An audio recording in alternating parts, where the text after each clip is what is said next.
and we're the founders of Alchemy Roast. Sorry.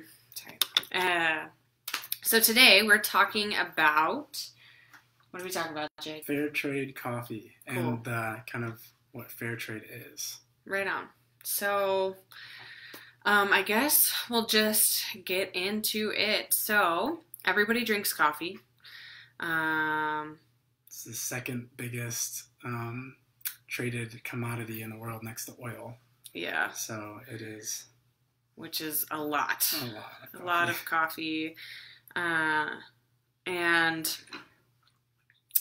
I mean, just in our own experience, we just do like farmers markets and things primarily, and we sell, we go through a lot of coffee. Gallons and gallons and gallons of coffee every week. So that's just us. And so we are interested in figuring out the best possible way to do business. We consider ourselves, pretty aware people, but especially when you're dealing with things that are importing, like you're dealing with the global market. So it's so big. And coffee comes from all over the world. And so a big part of that is, the disconnection that a lot of markets have from the crop.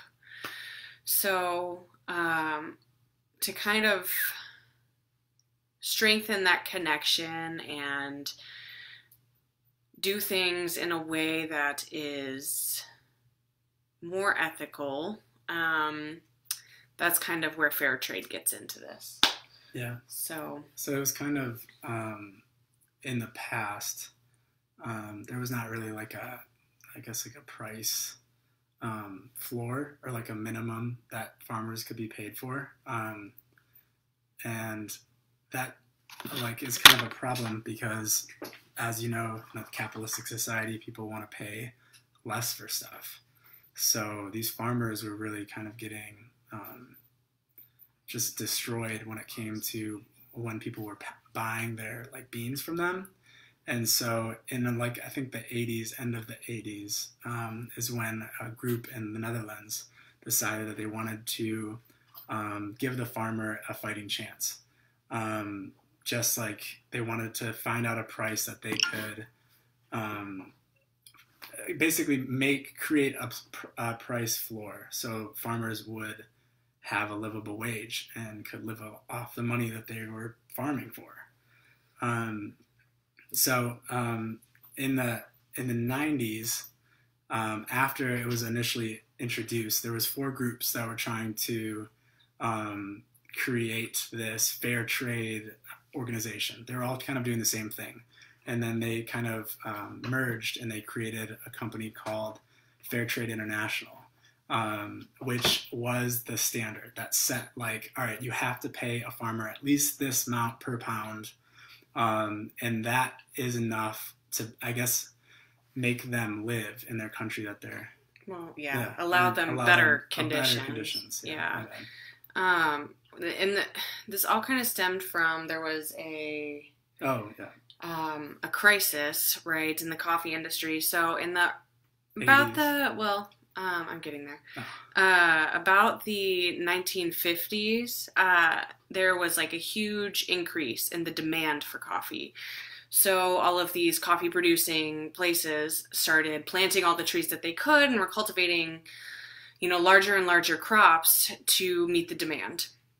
And in the 1980s, there was actually a surplus of coffee. So this caused the prices of coffee to drop significantly. And even though these farmers maybe were producing more, they still weren't being paid fairly. And, when there's a surplus of things, you just want to get rid of them. Yeah. And so the costs for that are very high, and they were working way harder. They had way more people working, and they weren't making any more money. And so that was kind of like shocking, right? Is that these people could be producing something that the entire world is consuming and still not. They're not making a profit. Yeah, they're not able to, maintain their homes or do different things, have access to drinking, clean and safe drinking water. And then the demand from that just kept growing. So people would want more and more and more.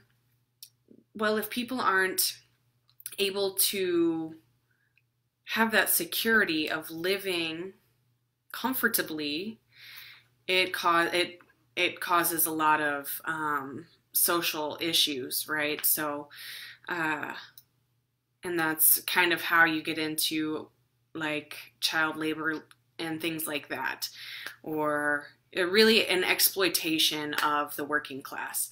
So, yeah, in 1988 is when International, or Fair Trade International was developed. So, and that's kind of where it all started. Is it's good intentions, and so let's talk about who it benefits, shall we? Yeah.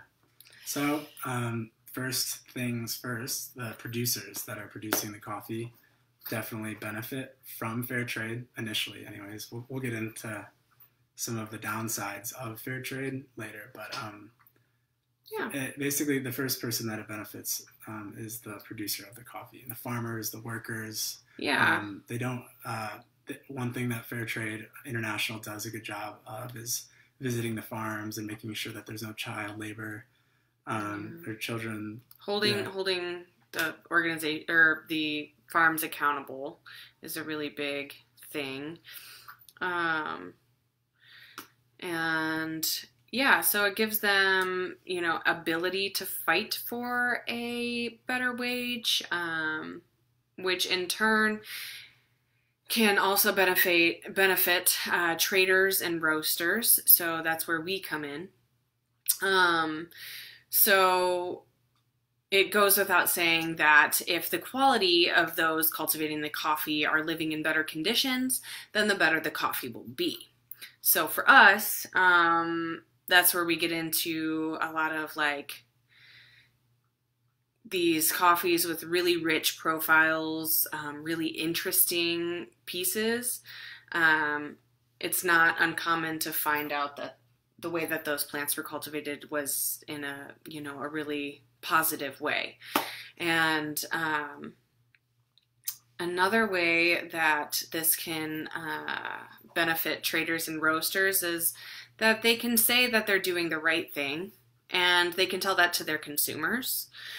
And I think the way that the world is, changing and shifting is that people want to know these things. They want to know that the actions that they are making in their daily lives are not causing harm to other people. Like, I know that that's something that I think about all the time, and I'm sure most of you folks on the one, it crosses your mind, right? So I think for us that's a really big benefit too, is that we can say that we're doing the best we can, and we want to be advocates for even better, a better coffee industry too. So, and then what else we got? So let's see, the environment.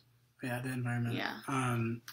You want to talk about that one? Sure. Yeah. So the better that the prices are for coffee, the more money that coffee producing regions will have, and so that creates more sustainable practices, more care in cultivation, and then they don't have to produce all this coffee. They can focus on quality coffee and start eliminating things like pesticides, herbicides, all the different things, all the inorganic substances that we put on plants, so that way we can grow mass amounts of them. If we just paid better for our coffee, then and we drank better, then we would, get better coffee, and it all roots down to them cultivating and having more time and energy to cultivate good coffee. So,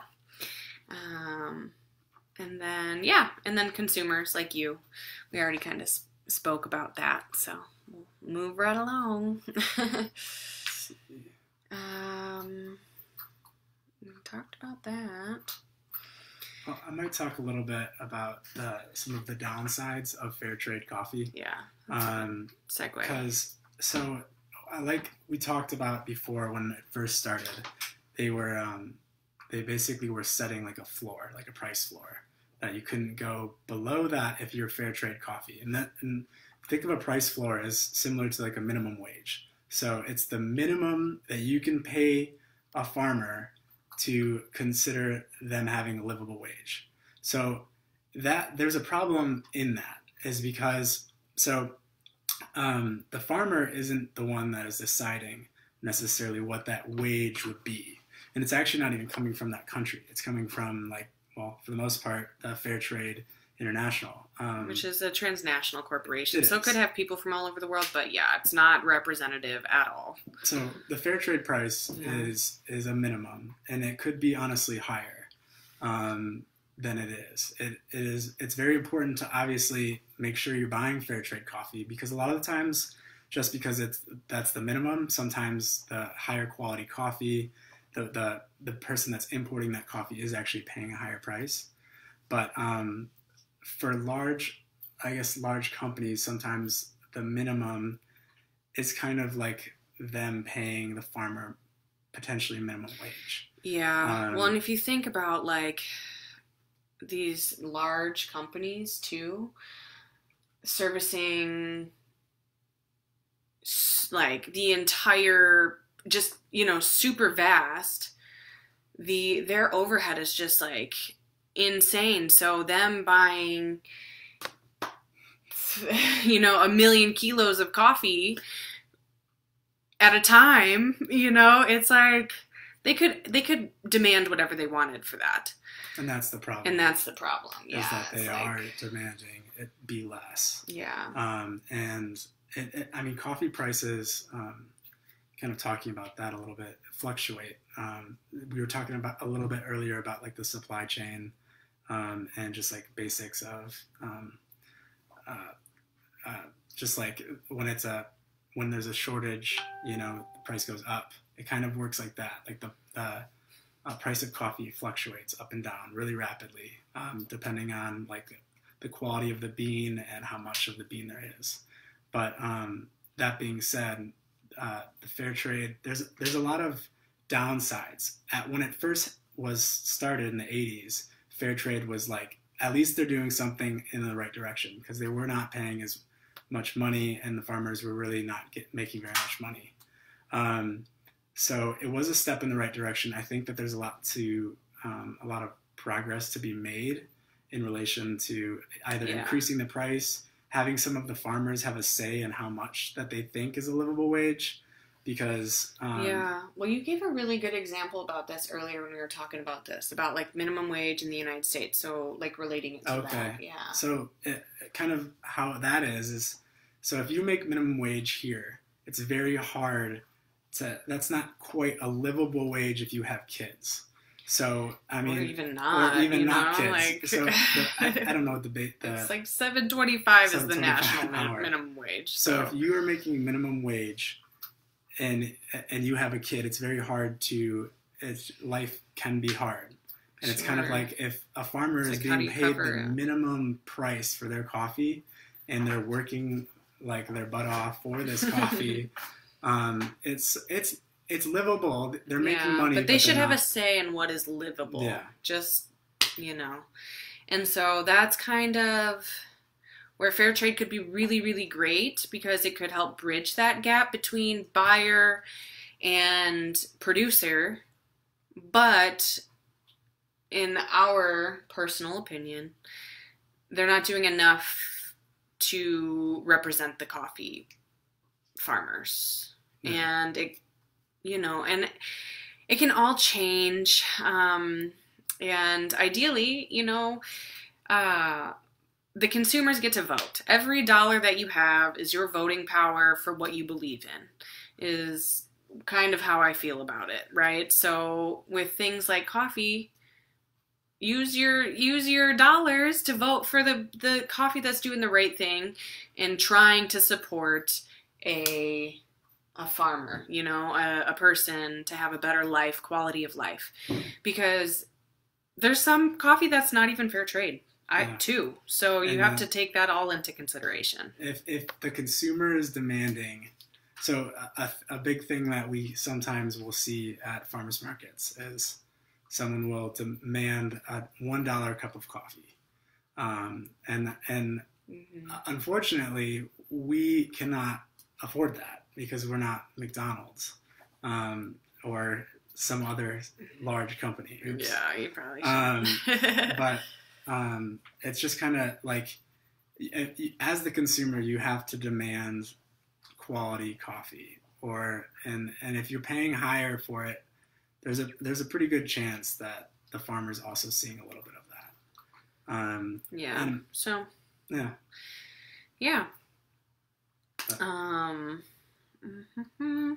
that's kind of some things that we would like to see, is like farmers having a say and all the things, and so definitely support the people doing the right thing, and then those people support the people doing the right thing, and then those people support the people doing the right thing. And it just, you know, we're all connected, and whether we see it in everyday life or not, coffee is definitely one of those things that connects us all. It connects us to our customers. It connects, you know, those customers with the people that they're sharing a bag of coffee with. You know, sitting down for conversation, and so then another way that we're connected as well would be in the other direction. So the consumer is connected to us coffee roasters. Us coffee roasters are connected to you know, the farmers. And so by supporting all those different things, it's incredible, and it's beautiful. And so, yeah, just little mindful moments to connect to. And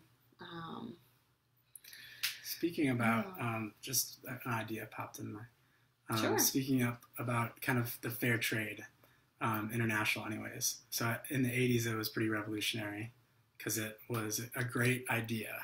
And there's a lot of companies out there right now that are coming up with different ideas to kind of connect just you the end consumer even more to the farmer. Yes. So talk about that. Yeah, so there's a company called iThinka, and they're kind of like, they're a startup, but they're kind of doing what Fair Trade International was doing in the 80s. But a different twist on it. Yeah, so, more modern. It's actually, so what they do is they have direct relationships with all these different farmers, and they'll go to the site and they'll research the farmer, you know, and then they'll sell to the roasters with the bag that you're importing. They'll sell like a QR code where you can scan with your phone, and it directly links you to either their app or their website. And it tells you all about the farm, like the farmer, the growers. It might have videos of those people doing what they're doing. And what happens is then the roaster can actually just give it to the cafe that they're selling it to. So it can either be on the back of a bag, on the front of a bag, or on a cup. Like you can just have it stamped on a cup, and so you can just scan it and learn all about the different steps of the supply chain, going from farmer to importer to roaster to cafe to consumer. Mm-hmm. It's a really cool idea, and they're also paying the farmers a way higher price than fair trade would be. Yeah, and they're visiting these farms, and they're creating that dialogue.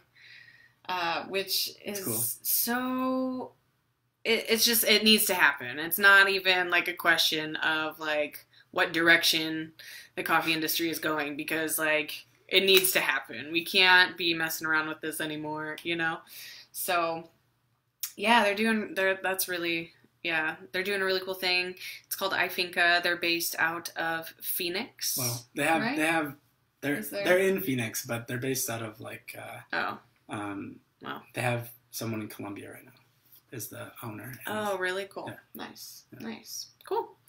Well, that's kind of all we have for you on Fair Trade. Please let us know if you have any questions. Go ahead and comment those. We will respond to them. And thank you all for tuning in. I saw that my dad was here, which is cool. Jake's mom was here, which is cool. And then everybody else, Lanita, hello. But, great. Well, thank you for joining us. If you don't already like the one, yeah. I think that's it for us. Cool. Cool. All right. See you guys. Bye.